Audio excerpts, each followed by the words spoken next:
Blog Talk Radio.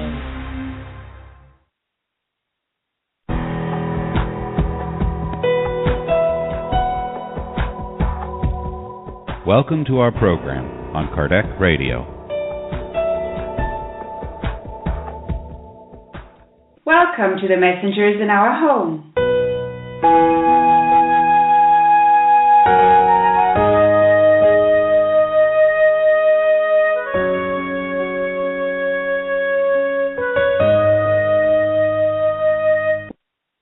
Hello, dear Kardec Radio listeners, and welcome to the messengers in our home.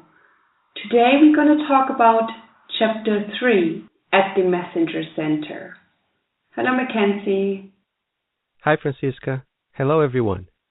Welcome back to another chapter of the messengers in our home. Before we start, we would like to tune in with God and the good spirits. So, if you can, please close your eyes for our opening prayer. Dear Mother, Father God, Creator of the universe and of all things, we are deeply grateful in our hearts for the gift of life that you have given us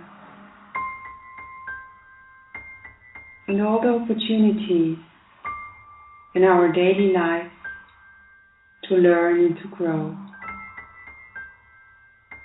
We would like to thank you also for this wonderful opportunity of being gathered in your name with brothers and sisters around the world that are listening to our program on Kardec Radio. We thank you for this family, the universal family that we have.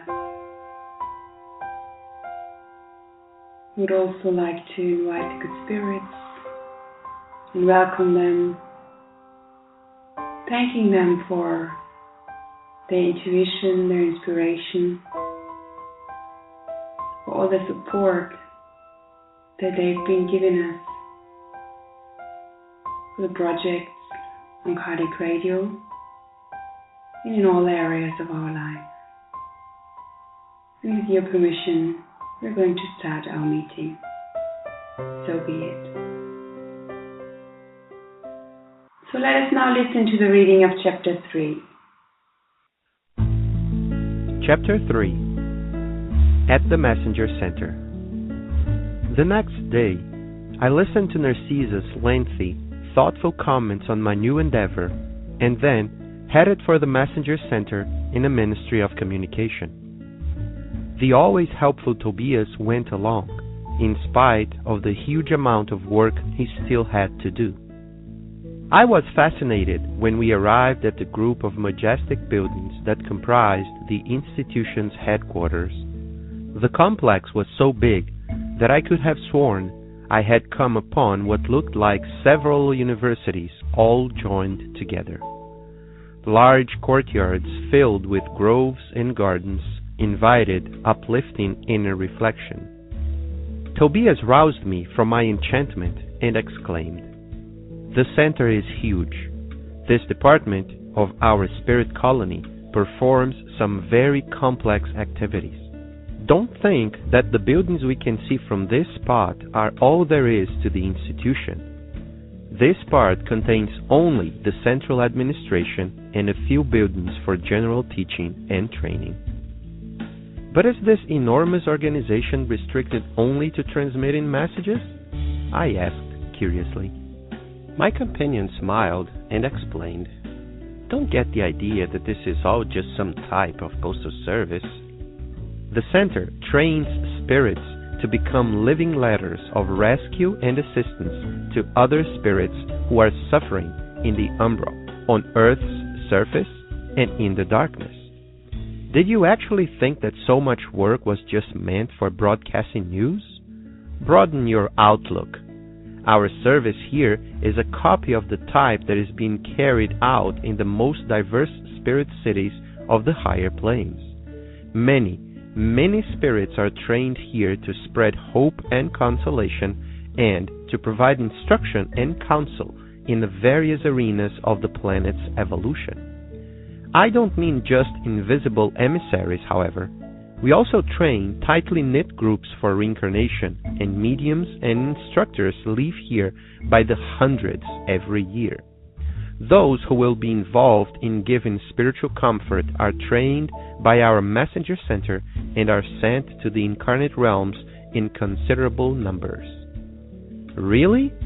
I said in surprise. According to what you're saying, their work of providing spiritual enlightenment should have made a lot of headway in the world by now. Tobias gave me an odd look, smiled serenely, and explained, "My dear Andre, you haven't considered the fact that this preparation in and of itself doesn't mean they'll be successful. Thousands of qualified messengers leave here, but the ones who actually succeed are rare indeed. Some manage to accomplish their task partially, but most fail completely. Real service is not just an idea. It involves effort, without which the work can neither begin nor prevail. Ranks of mediums and instructors leave here for the physical world with special training because benefactors in the higher realms need selfless, altruistic mediums in order to enhance humankind's redemption. But when these messengers forget their missionary spirit and their dedication to their fellow beings, they usually become worthless instruments. Just as there are plows and farmers, there are mediums and mediumship, doctrinal instructors, and doctrine. A farmer may own an excellent plow, but if he lacks the desire to use it, the only thing the plow will produce is rust. The same applies to psychic faculties and great knowledge. Mediums may be endowed with a very powerful mediumistic ability, but if they cannot see beyond their own interests, they will completely fail at their assigned task. Believe me, my dear friend, all constructive work carries with it its corresponding struggle. Those who endure the hardships and setbacks of the front lines are very rare indeed. An overwhelming percentage of mediums avoid facing the heavy gunfire. Countless workers retreat just at the moment when the task offers the most valuable opportunity. Quite impressive, I thought. I find that truly amazing. I never imagined that such messengers were prepared here for life in the physical realm. "Oh, my friend," exclaimed Tobias with a smile. "Did you really think that the work of doing the good could amount to automatically going through the motions? On earth, our spiritual sight tends to get tarnished by outward expressions of worship and religious activity, leading us to believe we can resolve any problem by assuming a prayer-like posture. However, getting down on one's knees doesn't resolve the fundamental questions of the spirit, nor does the greatest spiritual growth entail merely worshiping the Divine One. The truth is that every act of humility and love is holy and worthy of respect, and there is no doubt that the Lord will grant us His blessings for it. Nonetheless, we have to remember that we are responsible for maintaining and keeping the vessel clean enough to receive such blessings. So, we do not prepare mere postal clerks at this center, but spirits who have become Jesus' living letters to incarnate humankind. At least, that is the program as defined by our spirit administration. I fell silent, pondering the grandeur of the lesson. After a long pause, my companion proceeded. Because we are almost all still linked to a long history of heinous wrongdoings that have deformed our personalities, few of us succeed.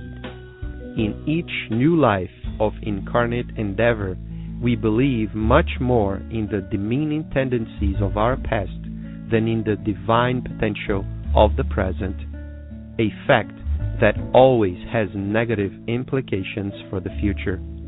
Even so, that is how we proceed there. We cling to evil and forget the good, sometimes foolishly interpreting our problems as forms of punishment, whereas for those of us who have eyes to see, every obstacle offers a priceless opportunity for growth. We came to an enormous enclosure. Hundreds of spirits were pouring into the large building. We ascended the stairs in lively conversation. The features of the marvelous atrium impressed me with their imposing beauty. Varieties of flowers, previously unknown to me, adorned the porticos, spreading vivid colors and delectable fragrances. Breaking my enchantment, Tobias explained. The various groups of trainees are heading for their classes. Let's look for Aniceto in the teacher's department. We went down to vast hallways, encountering veritable crowds of spirits involved in animated conversation while looking for their classrooms. We found our obliging friend from the previous evening as part of a small group that seemed to be involved in a very discreet conversation. He embraced us serenely with a smile. Well, well, he said, I've been looking forward to our new student since early this morning. Tobias explained that he was in a great hurry, so Aniceto responded, Andre will be under my care from now on. Go back in peace. I was filled with emotion as I said goodbye to my companion. Noticing my natural timidity, Aniceto asked an assistant, Call Vicente for me, would you? And turning back to me, he explained, Vicente has been my only medical trainee until now. I'll put you together because of your professional affinity. Less than 3 minutes passed before Vicente was standing in front of us. Vicente, said Aniceto matter-of-factly, this is Andre Luis, our new co-worker. He used to be a doctor like yourself. I believe you will feel at ease with each other because you share the same background. Vicente embraced me, showing how pleased he was, and, after encouraging me with beautiful, stimulating words, he asked our guide, When should we meet up with you for today's studies? Aniceto thought for a moment and replied, Explain the rules to our new candidate and join us for instructions right afternoon. Translator's note. The umbral is situated between heaven and earth, a dolorous region of darkness created and cultivated by the generally rebellious and indolent, insane, and sick human mind. That definition is cited in the book Action and Reaction, Chapter 19, publication of the International Spiritist Council in 2010, written by Andre Luis, psychographed by Francisco Cândido Xavier. So, as a brief recap of last week's program, we had Tobias and Andre talking to Aniceto, and that's when Andre met Aniceto for the first time, and where Aniceto tries to convince, to a certain degree, Andre that the work that he wants to do with him, with Aniceto and his group of workers, is going to be tough. And Aniceto, to some degree, as I was saying, doesn't want to let Andre get into that work, thinking that this will be something that he can do the way he pleases at the time that he wants. No, it's a volunteer work. He can and will be accepted, but he needs to know the rules. And the rules are very simple. You work, you're going to learn a lot, but you're not there to learn. You're there to help. You're there to serve. Don't expect to be fully recognized and praised. And if you make any mistakes, remember that the whole group is responsible for the individual mistakes that we make.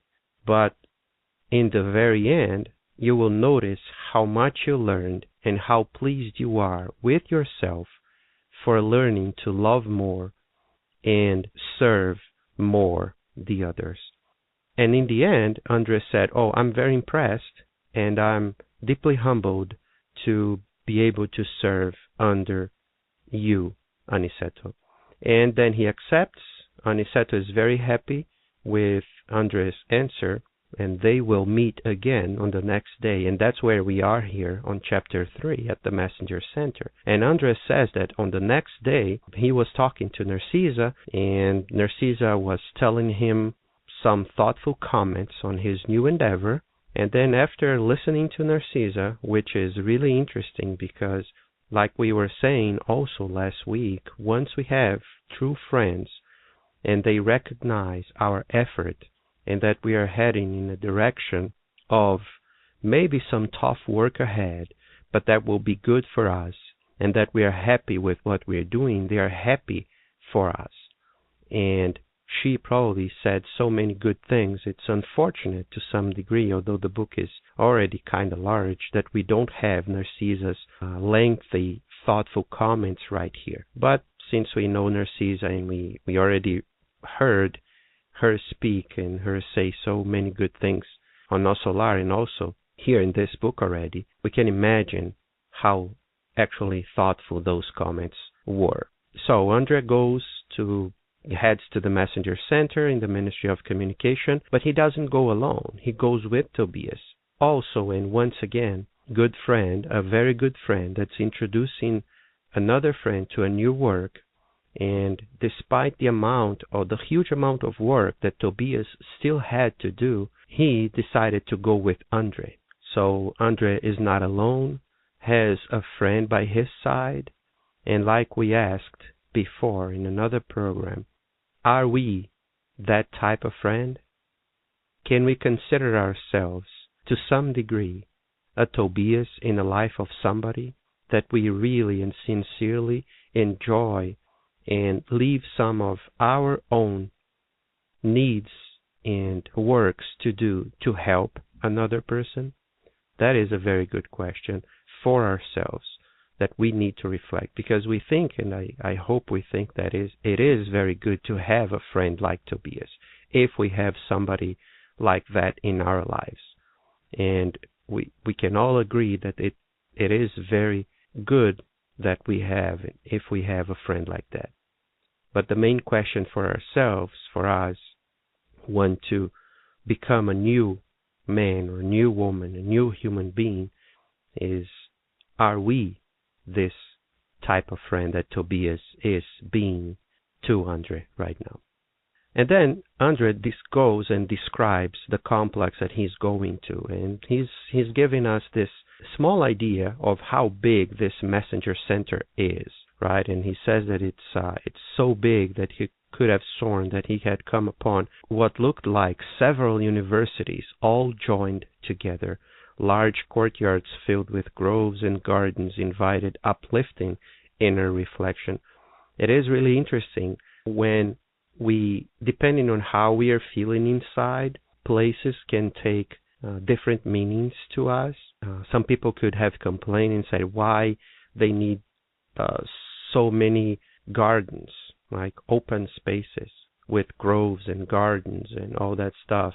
Couldn't they use that space for something else?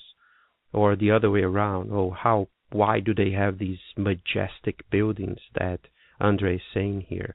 Because something can be majestic but be of use, right? And there can be some things that are very majestic and they're there just to show some kind of pride for what we can achieve, and being very expensive, for example, and being of less use than some other majestic things. We can always transform something that was built very majestically and there had a poor usage in the past into something new.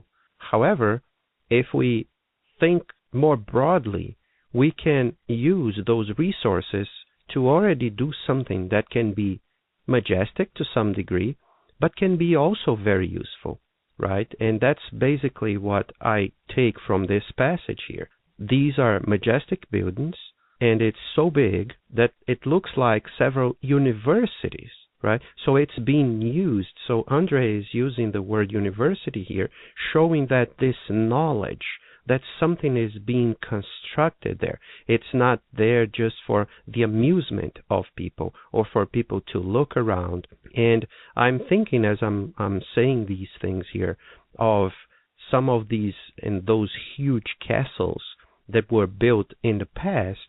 And in the castle used to live one family, the royal family, and those servants, while everybody else had probably a very small cabin to live, a very small cottage to live. Some people didn't even have houses to live. So it's these contrasts that I'm trying to convey when I'm reading this image that Andre is putting out for us here.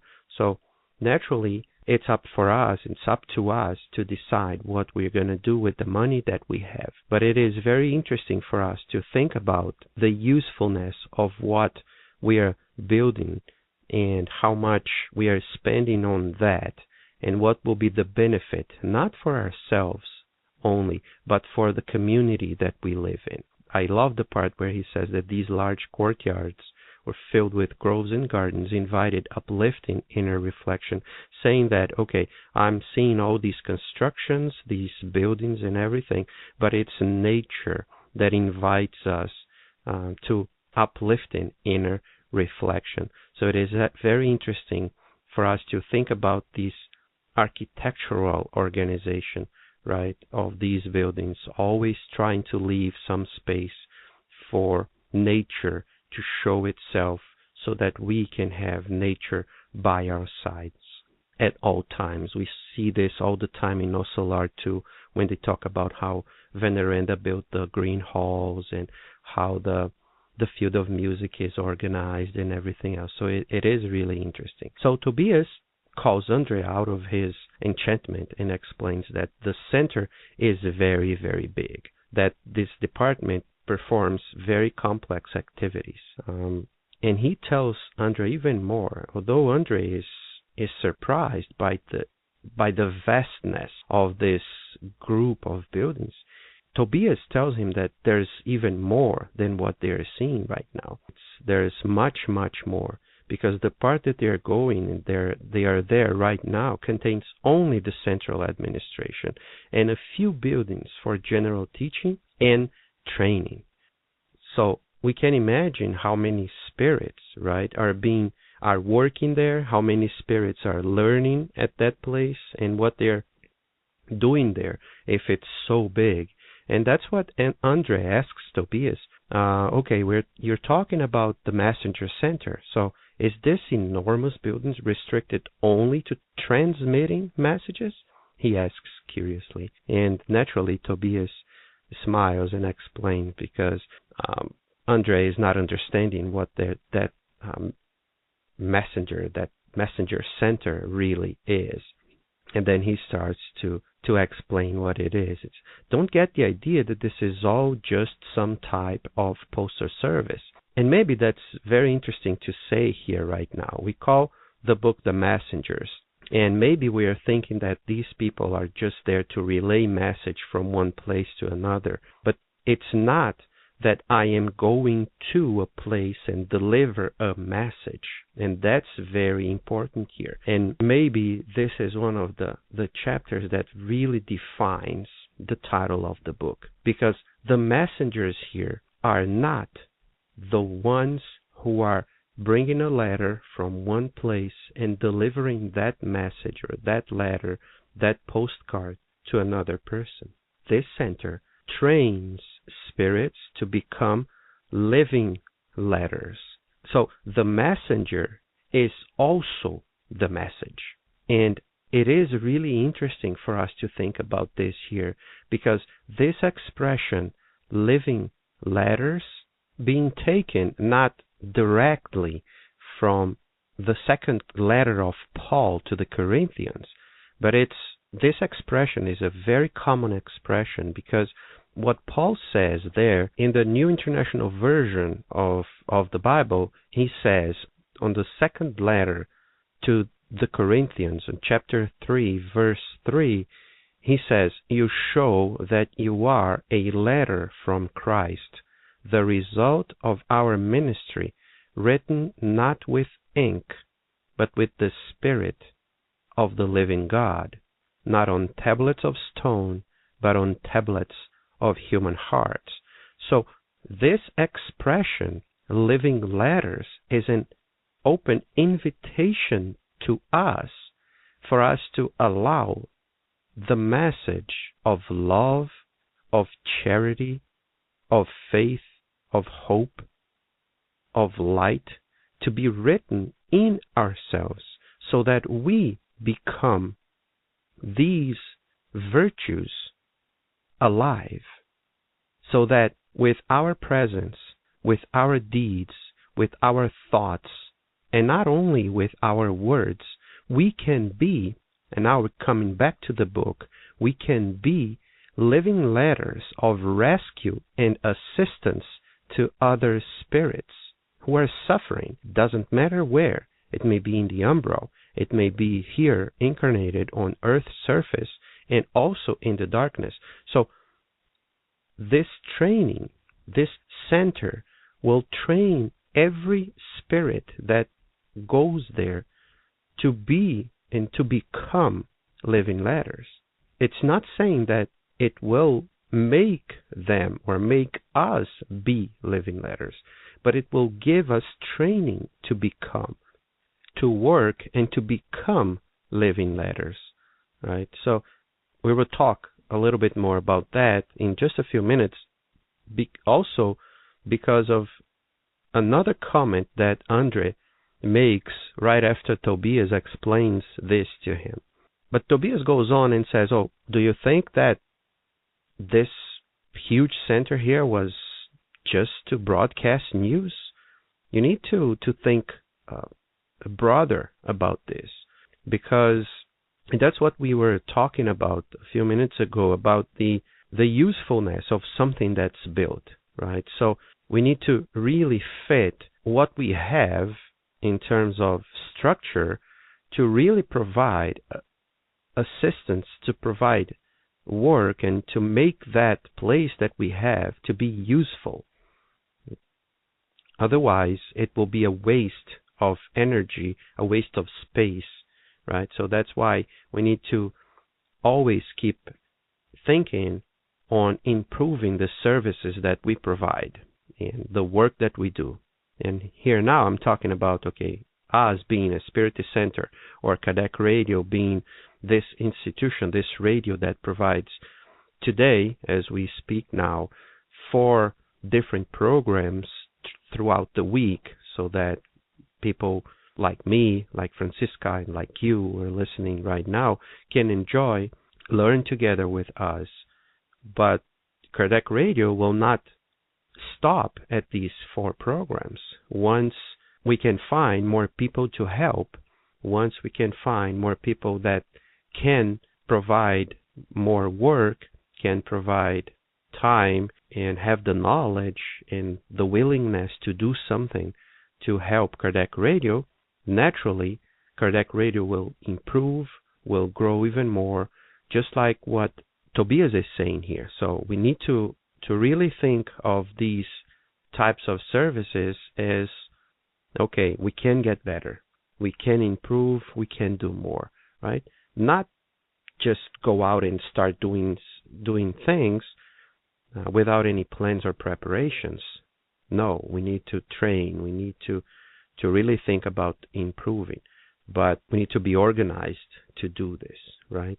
So Tobias tells us, right, to broaden our outlook, and he mentions that this service is a copy of the type that's being carried out in the most diverse spirit cities of the higher planes, right? So he's talking, we are copying here a method that's being used already in different colonies that are even higher in spirituality than No Solar. Here, in this messenger center, he says, that many spirits are trained to spread hope and consolation and to provide instruction and counsel in the various arenas of the planet's evolution.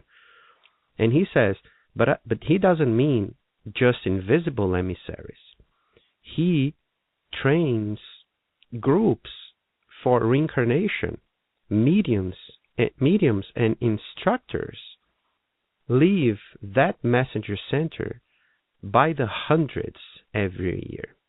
It's not just for the spirits and then for those spirits who will be working as spirits to help other spirits, discarnated spirits, but these spirits may also be doing courses and training there to go back on Earth and use that knowledge that they took from the messenger center in their lives when they incarnate, when we are born here. A lot of these spirits come back to Earth to use that knowledge to teach other people, not only to leave the message to others, but to live the message while leaving the message to others. That's why he mentioned the living letters, so that we can become, while broadcasting the message, while teaching the message, live the message in our own lives. And Andres says, really, according to what you're saying, their work of providing spiritual enlightenment should have made a lot of headway in the world by now. And it's interesting to think about what Andres said here, because, okay, if we are training and if we are receiving all that knowledge, we should really be better in the level of spirituality than what we are right now. And that's what Andre is kind of surprised here, because it is as if he's thinking, okay, by what you're telling me, if there are hundreds of spirits being prepared in the spiritual realm to go back to Earth to teach us what they are learning, we should be much better than we are right now. And that's his surprise. And we can be surprised by that too, because the word should be, it is better than it was 50 years ago, 100 years ago, 200, 1,000 years ago. It is better because we have improved spiritually, but way more on the side of intellectuality than on the side of spirituality. But we are better, even in spirituality. But what Andre is thinking here, shouldn't we be even better than we are right now? And there comes Tobias with his explanation and with his thinking that really makes us think about why we are not and what we are not doing, what we are missing from that teaching. And he says, okay, Andre, you haven't considered the fact that this preparation in and of itself doesn't mean that these spirits will be successful. Thousands of qualified messengers leave here, but the ones who actually succeed are rare indeed. Aren't we all, to some degree, some of these messengers? Don't we all have a responsibility on living a better, moral, ethical, spiritual life?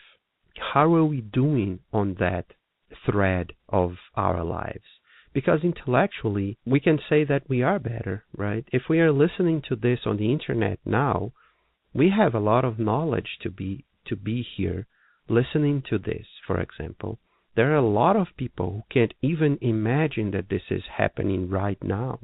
But some of these people who can't even imagine that there can be a recording from two different countries, the United States and Germany, being transmitted over this virtual place, and there are people from all over the world listening to this right now, but they are spiritually and morally better than many of us who know that. So it is interesting for us to think about this, because it is also our responsibility. As Tobias says, thousands leave but the ones who succeed are rare indeed. Some manage to accomplish their task partially. Are we at least accomplishing our tasks partially? That's a fair question, but most fail completely. Hopefully we are not on that third part. And then comes Tobias again. Real service is not just an idea. Because one thing that I keep thinking and keep returning to is we talk about service. We've been talking about service since No Solar, and probably every spiritist talk, we talk about charity. We talk about doing good to others. And that's service, but this is not just an idea.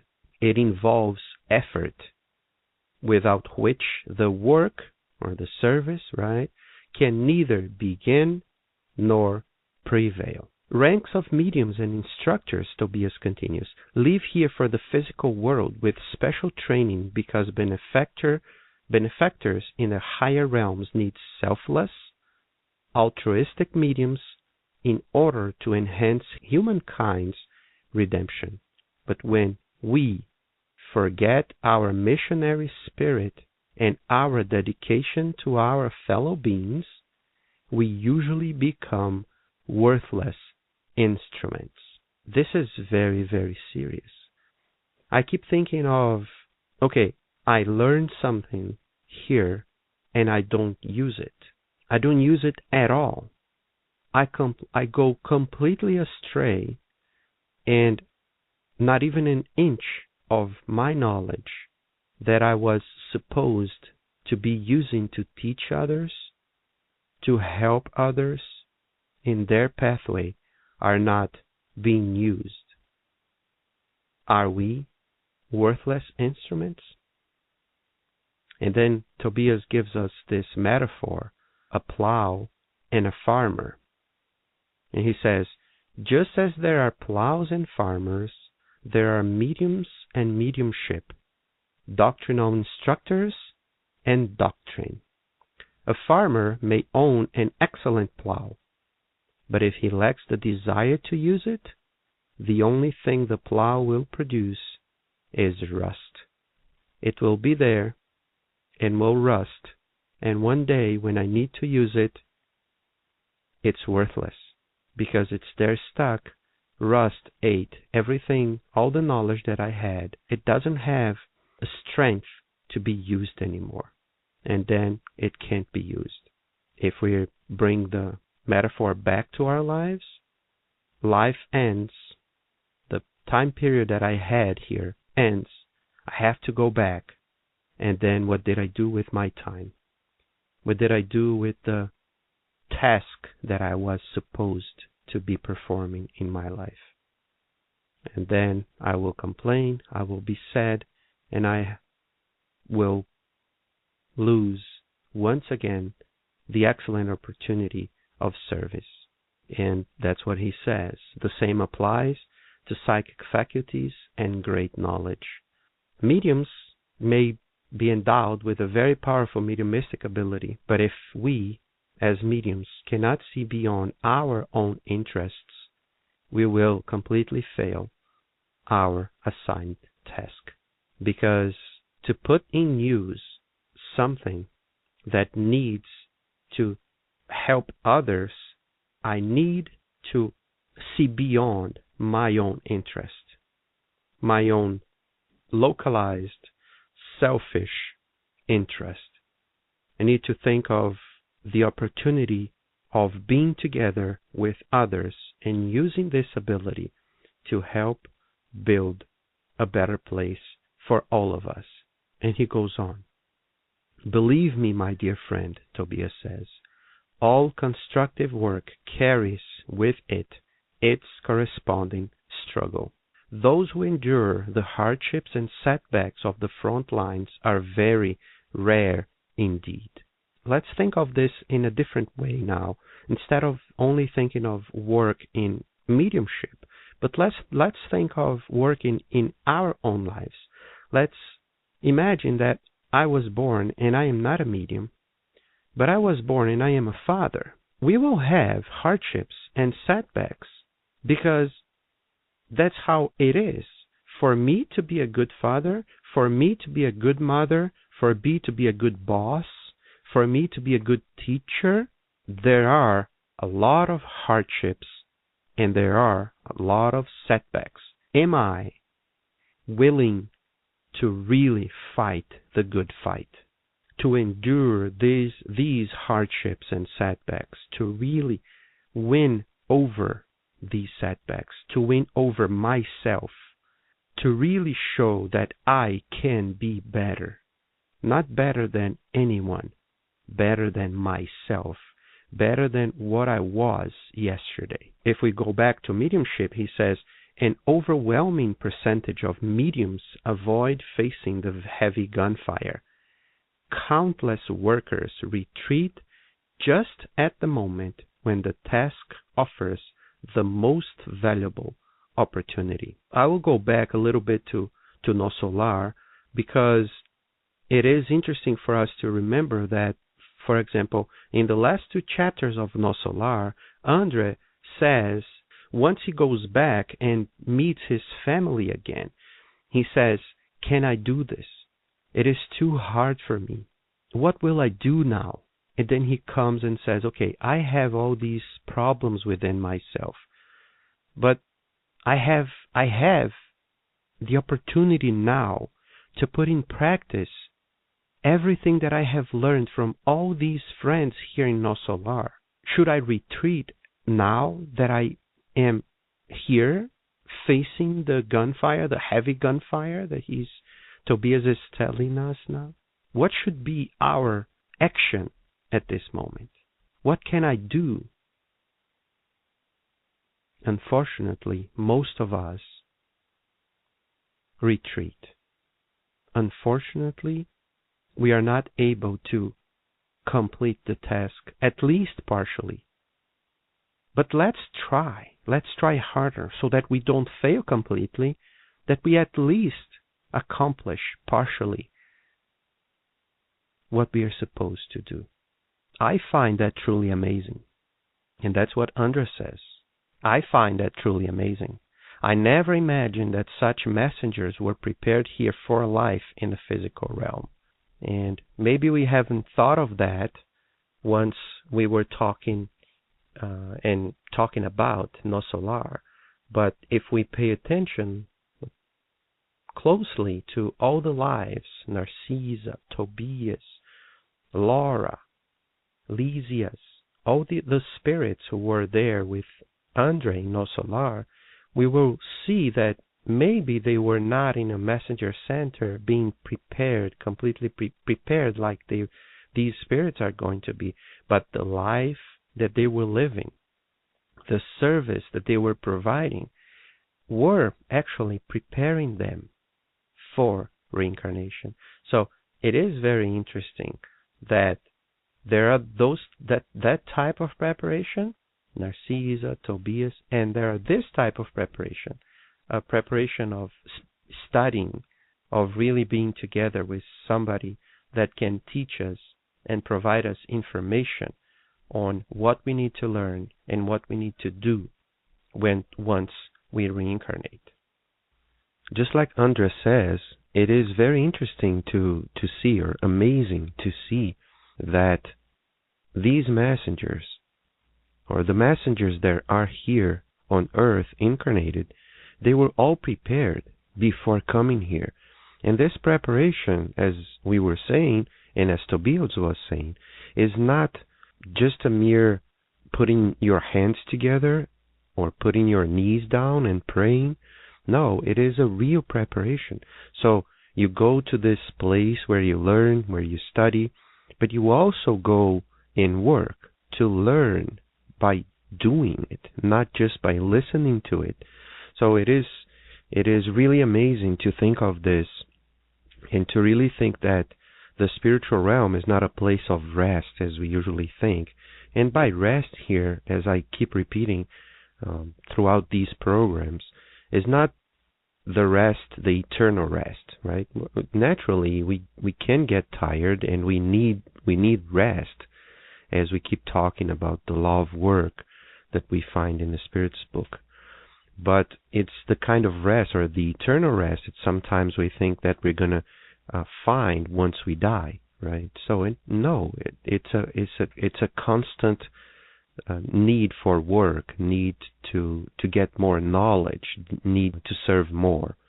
So what Tobias asks Andre here, he's actually asking ourselves, right? Do you really think that the work of doing the good could amount to automatically going through the motions, meaning it is just an automatic thing, and then you think, and then you're already doing? So, and he goes on earth, our spiritual side tends to get tarnished by outward expressions of worship and religious activity, leading us to believe we can resolve any problem by assuming a prayer-like posture, meaning changing the tone of our voices, putting our hands together in a position of praying, or closing our eyes, or just going to the Spirit Center, or going to the church, and then thinking that this will solve the problem of evil and goodness on earth and else in everywhere. Naturally, it won't, right? It's not just a question of, I'm going to start thinking of goodness and of good, and then everything will change. No, it's the first step. It is a very important step, but it's one step. It's not the whole thing. And as I was saying, he keeps going, and he says, okay, getting down on one's knees doesn't resolve the fundamental questions of the spirit, nor does the greatest spiritual growth entail merely worshiping the Divine One. So it's not just about saying, oh, God, you're the greatest, and you're the best, and you do everything for us, have mercy on us, and then, okay, and then that's it. Is this the only thing that we need to do? No, it's that the idea of faith without work, right? I'm completely faithful to God, and then I lay down on my hammock, and then I go to bed and go to sleep and don't do anything, and don't change myself, and don't go out of myself and do something for the others, right? Tobias explains even further. The truth is that every act of humility and love is holy and worthy of respect, and there is no doubt that the Lord will grant us His blessings for it. Every time we are humble, and every time we show love, it is worth it, and we will receive blessings for it. But we have to remember, Tobias says, that we are responsible for maintaining and keeping the vessel clean enough to receive such blessings. So I keep praying to God, and I keep saying, God, you're, like I said, you're the most loving one. You send me so many good things. Thank you for this. Thank you for that. But then I never take a shower. So am I keeping my vessel clean? And I'm here by the shower, I'm talking about my physical body. So what about my spiritual body, my spiritual life, my mental life? Am I cleaning it enough, right? What am I doing to keep it working, not rusting, as to also use one of Tobias's images here, right? So it's not just by, okay, I have this hoe, I have this pick, but I'm not using it, so it will rust. What am I doing? In the Messenger Center, Tobias says, we do not prepare mere postal clerks. We don't just teach them to go there and deliver messages, deliver these letters. But spirits, we prepare spirits who have become Jesus' living letters to incarnate humankind. At least, this is the program as defined by our Spirit administration. That's what they try to do. That's what they put their efforts on doing it. Naturally, it is not everybody that will learn the same way and that will be able to do what they were prepared to do, everything that they learned. We need not to look far away from ourselves, right? How many things have we learned so far in this life? And we ask ourselves, how many of those things that we learned are we really actively putting in practice? The program defined by the administration of the Messenger Center is, as Tobias just explained, it is to prepare ourselves to become living letters, not just to deliver the message, as we already said, but to become living letters, being the message. And now I remember that sentence that's very, very powerful, and I bet everyone has already heard or read on any of these social networks out there, this sentence and this quote by Gandhi, when he says, "Be the change you wish to see in the world." It is for us to become something and not just to tell other people how to do it. If we want the world to be a better place, we need to start by changing ourselves and not waiting and expecting the world to become a better place if I am not doing my part. However small that part may be or is, it doesn't matter. It is not just one ant that create those whole and huge colonies of ants that can move a lot of ground and soil around. It is one by one that we actually change something. The definition of the program by that Spirit administration of the Messenger Center is to help every single spirit that goes there to become a living letter. Naturally, we're talking here about the discarnate spirits, but our question here, since we always need to look at these teachings not only by thinking on the spirits that are discarnated, but to ourselves. If I am at a spiritist center, if I am going to the church, if I am going to a temple, what am I doing with what I am learning there? Am I becoming a living letter of the message that I am living, that I'm learning at that organization that I'm going to? This is the question that we need to ask ourselves about this teaching here that Tobias is trying to convey to us. And then Andres says that he fell silent, pondering the grandeur of the lesson, because this is really deep. It needs to fall silent within our hearts. We take some time to think and to really meditate on these teachings. But Tobias doesn't stop there. He goes even further, and he says, because we are almost all still linked to a long history of heinous wrongdoings that have deformed our personalities, few of us succeed. He's reminding ourselves that we still are who we are. And because of so many things wrong that we did in the past, and when he mentions the past here, naturally, he's not mentioning only this life. He's mentioning everything that we are, that we did in the past, in the previous lives, to become what we are right now. And we still have deformed personalities. We have to take the opportunity that God has given to us in this life so that we can reshape our personality. And while reshaping it, actively do what we need to do. And it's natural that it is very hard. However, we also know that God doesn't give us something that we cannot carry, that the weight that God gives us on our lives is not a heavier load than the one that we can carry. So we can do it. But Tobias goes on. In each new life of incarnate endeavor, we believe much more in the demeaning tendencies of our past than in the divine potential of the present, a fact that always has negative implications for the future. That's what we were just saying, right? We tend to believe so much more in what we are until now than what we can become if we employ, if we use what we learn, and if we put into practice what we are learning. So we tend to look much more towards the past than to really use this moment, the present, to reshape our future.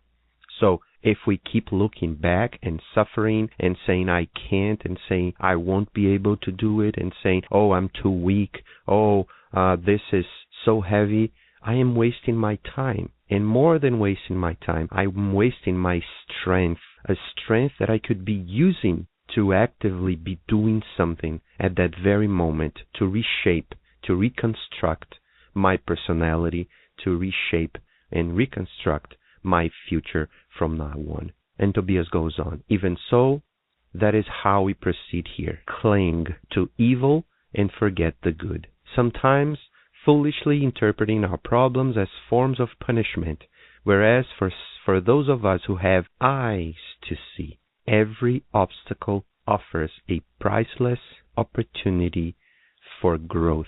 We can look at a cup that is not completely filled with water, and that's one of the oldest questions that we hear people asking ourselves. Is the cup half full or half empty?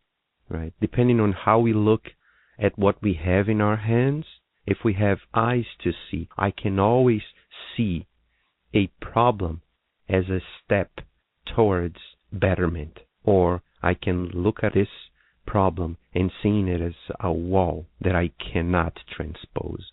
If we only see it as an obstacle, that it may be hard to go over it, but once I do it, even if it takes long, I will be better off because I did it. Because now I know that I am capable. Now I know that I can do it. Now I know that I will be better, that I will improve. Not over others, but over what I was. So don't get stuck. Let's not get stuck in what I was and what I am right now. Let's imagine the possibilities of what I can become if I really put my efforts on changing what I am so far, reshaping, as I said, our deformed personalities. I cannot go back in time, said Chico Xavier, and reshape my present, but I can start acting now and reconstruct, rebuild my future. And then they arrive at an enormous enclosure, says Andre. Lots of spirits, hundreds of spirits, were entering, pouring into the large building. And then they climbed up the stairs in lively conversation. See how interesting this is? They climbed the stairs, so they are going upwards. They're not going down, they're going up. They're going higher to get more knowledge, to learn more, to grow, right? And so they keep walking right towards the classroom that they're going to, and Andre starts describing vivid colors, delectable fragrances, and a lot of people heading for their classes. Tobias says, well, let's look for Aniceto in the teacher's department. So they go to the teacher's department before knowing where Andre is going to be exactly, right? And then they kept walking, vast hallways, finding a lot of spirits involved in animated conversation while they were looking for the rooms that they were getting into to take their classes. And then they finally find Aniceto. They embrace themselves serenely with a smile, and then Aniceto says, hey, I've been looking forward to our new students since early this morning. So Aniceto was actually very excited to have Andre in his class. Maybe Tobias explained to him a little bit more, maybe because of what Andre told us, that how that connection between him and Aniceto would grow stronger. So it is almost as if Aniceto already knows who Andre is in his life, right? Tobias wouldn't be able to stay. We already know that he went there as a friend of Andre to really deliver him, if we can use this word, give his last hand to Andre at this moment and deliver him to Aniceto, because now it would be Aniceto who would be taking care of Andre from this moment on. And so, because he was in a great hurry, Aniceto responds to Tobias, Andre will be under my care from now on. Go back in peace. It is that moment where one friend has to say goodbye, and when we find and meet new friends that will have a great impact on our lives.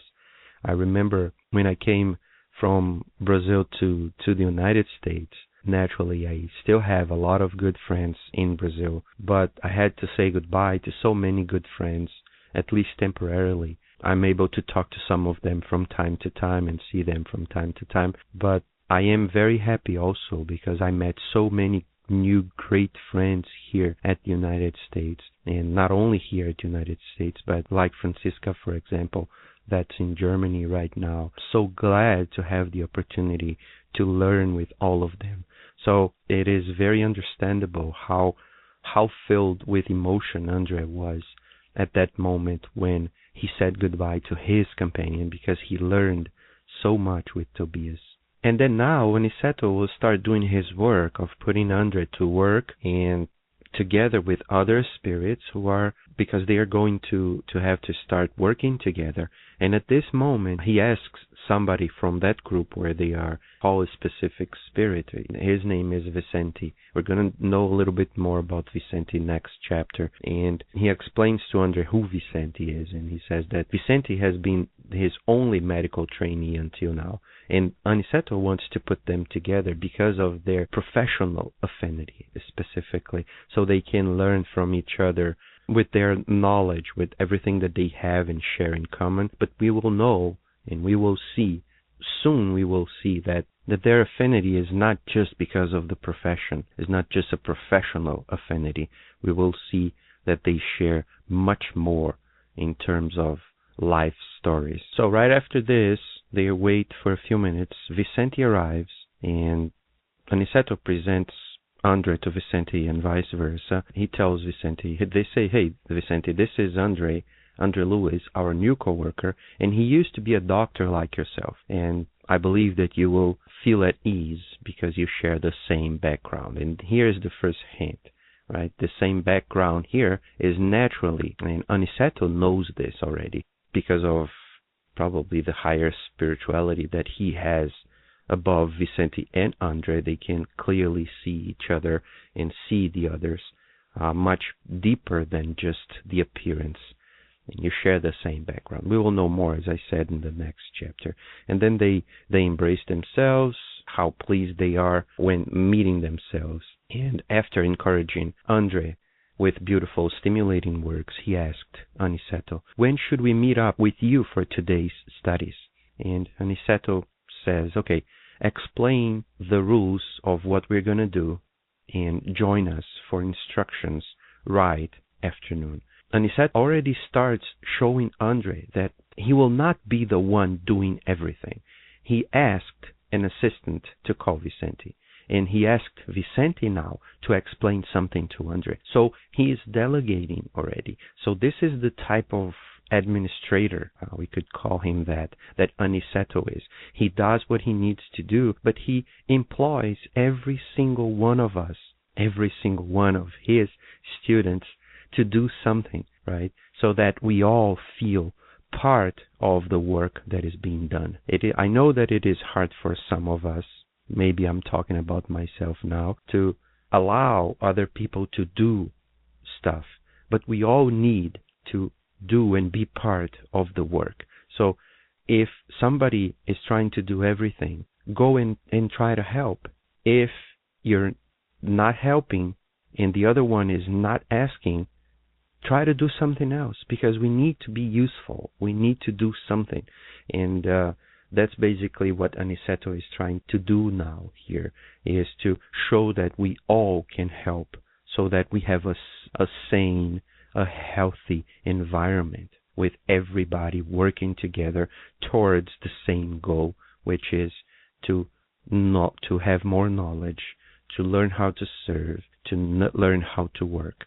And sometimes work doesn't start exactly at that very moment, or at least not the specific work that I'm doing, starts right afternoon. So before starting the work, why not share some knowledge with other people and be useful in doing something before the real work starts, so that we can always be useful at every single moment of our lives by doing something that's not going to be thrown away, but that can be employed in helping not only ourselves, but everybody all around us. And so, since we now are close to the end of this program, we hope that we can take this week to get more instructions, to practice what we are learning, not only on this program, but on any other thing that we are studying, be it through a book, be it in the Spirit Center, so that next week we can be here together right afternoon to see what Vicente and Andre will be talking about and sharing that bond that they will start to grow from this moment on, this book, The Messengers. So I hope you all have a great week, and I hope to see you again next week on The Messengers in our home. Have a great week, everyone. Thank you for listening to Kardec Radio, broadcasting live every Saturday morning at 11 a.m. Eastern Standard Time. Email us and share your comments at www.kardecradio.com. Until next time, we wish you many blessings.